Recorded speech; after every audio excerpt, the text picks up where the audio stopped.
Welcome. In this quick and easy tutorial, I'll be showing you how to create a library in Penpot. Alright, so first up, go ahead and select an object, or it would be a font, a colorway, or should I say colors and typography. Okay, so just go ahead and select it. For example, this one, right click on it and just click on create component. Okay, like this one, right click, create component, or press Ctrl K on your keyboard. Okay, so once that's done, you can go ahead over to your assets and check your components right here. And as you can see, we now have the specific object. Okay, so after that, just click on manage library right here.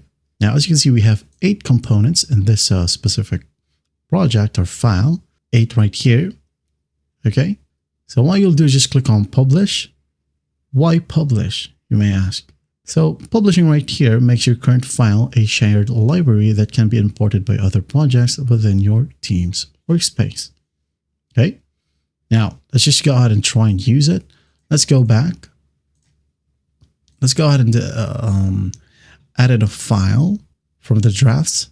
Okay, now go to assets. Now add a library. Scroll down. Okay, as you can see, we have the new file with 8 components. Let's just go ahead and click on the plus sign. Maybe I'm going to add in this one as well.